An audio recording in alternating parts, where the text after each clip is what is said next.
प्रगतीच्या नावाने शहरं जगमगत आहे. तंत्रज्ञान वेगाने पुढे जात आहे, पण अजूनही अनेक आयुष्य मूलभूत सुविधांसाठी झगडत आहे. आणि म्हणूनच आज एक प्रश्न विचारावासा वाटतो, विकास पण नक्की कोणाचा? नमस्कार, मी कोड क्रमांक 8 आवाज नव्या पिढीचा आज तुमच्या समोर विकास पण नक्की कोणाचा या विषयावर माझं मत मांडणार आहे. मित्रांनो, विकास हा शब्द आपण नेहमीच ऐकतो, आज तर खूपच वेळा ऐकलाय. परंतु विकास म्हणजे नक्की काय? आपल्या संस्कृत भाषेत एक वाक्य आहे, तमसोमा ज्योतिर्गमय, म्हणजेच अज्ञान, अभाव, संघर्ष यांच्या अंधाराकडून ज्ञान, सुविधा आणि संधी यांच्या प्रकाशाकडे जाण्याचा प्रवास, आणि यालाच आपण विकास म्हणतो. आज आपला भारत देश अनेक क्षेत्रांमध्ये प्रगती करताना दिसतो. उद्योग, तंत्रज्ञान, अवकाश संशोधन विविध क्षेत्रांमध्ये देशाने मोठी झेप घेतली. परंतु एखाद्या देशाची प्रगती फक्त मोठ्या प्रकल्पांमध्ये किंवा आकडेवारीत दिसत नाही ना, ती दिसते सामान्य माणसाच्या जीवनात झालेल्या बदलांमध्ये.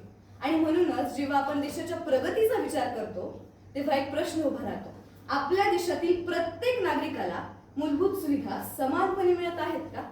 विशेषतः सर्वात महत्त्वाची असलेली आरोग्य सेवा. कोरोना काळात आपण सगळ्यांनी पाहिलं, दिल्ली सारख्या मोठ्या शहरातही अनेक रुग्णांना रुग्णालयात बेड मिळाले नाही. काहींना जीवनावश्यक ऑक्सिजनसाठी तासनतास वाट पाहावी लागली, तर दुसरीकडे काही श्रीमंत लोकांनी स्वतःसाठी खास सुविधा उभे केल्या. आणि सध्याची परिस्थिती काही वेगळी नाही. अलीकडेच आपल्या देशात अशीही घटना घडली आहे की एका रुग्णालयात जागा मिळाली नाही म्हणून एका महिलेची प्रसूती चक्क रुग्णालयाच्या बाहेर करावी लागली. डार्विनच्या सिद्धांतात आपण शिकलो, सर्व्हायव्हल ऑफ द फिटेस्ट. पण आजच्या जगात वास्तव थोडं वेगळं दिसतं. कारण डॉक्टरांची कमी आणि सुविधांची कमी हे सगळं पाहून असं वाटतंय की in this world survival belongs to the richest. मित्रांनो, जर देशाची राजधानीत अशी परिस्थिती असेल तर आपल्या देशातील लहान शहरं आणि खेड्यांची अवस्था कशी असेल याचा एकदा विचार करा. आजही भारतात अनेक अशी गावं आहेत जिथे प्राथमिक आरोग्य केंद्र सोडलं तर पुढे कोणतीही मोठी आरोग्य सुविधा उपलब्ध नाही. ना मोठी रुग्णालय, ना तज्ञ डॉक्टर, ना अत्याधुनिक उपचार व्यवस्था. पण मग प्रश्न असा पडतो की गावात किंवा खेड्यात राहणाऱ्या लोकांना मोठे आजार होत नाहीत का? की त्यांना आरोग्य सुविधांची गरजच नसते?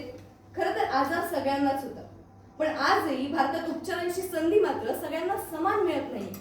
म्हणूनच आज गरज ही फक्त शहरांच्या विकासाची नाही, तर गावागावांपर्यंत आरोग्य सुविधांचा खरा विकास पोहोचवण्याची. मित्रांनो, प्रश्न फक्त आरोग्याचाच नाही तर शिक्षणाचाही आहे. आज आपल्या समाजात शिक्षण हे ज्ञानाचं साधन कमी आणि बाजार जास्त झाल्यासारखं दिसतं. उच्च शिक्षण घ्यायचं म्हटलं की प्रचंड फी, डोनेशन आणि आर्थिक अडचणी अनेक विद्यार्थ्यांच्या वाटेला येतात. एकीकडे सिद्धेश नोकरे नावाचा महाराष्ट्रातील तरुण सोशल मीडिया मार्फत लोकांकडून डोनेशन गोळा करून मराठी शाळांची व्यवस्था सुधारण्याचा प्रयत्न करतोय. पण मग प्रश्न असा पडतो की जे काम सामान्य तरुणाला करावं लागतंय तेच काम महाराष्ट्रातील शासन करते का नाही करू शकत? मी इथे कोणावरही आरोप प्रत्यारोप करण्यासाठी नाही, तर विकासाच्या या प्रवासात नेमकं मागे कोण राहिले हे सांगण्यासाठी उभी आहे.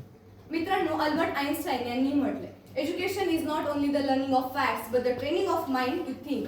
म्हणजे शिक्षण हे केवळ ज्ञान मिळवण्यासाठी नाही, तर कौशल्य आणि विचारशक्ती यांचा विकास घडवण्यासाठी असतं. आणि शिक्षणातून कौशल्याचा आणि विकासात आणि सर्वांगीण विचारशक्तीचा विकास होणं फार गरजेचं आहे.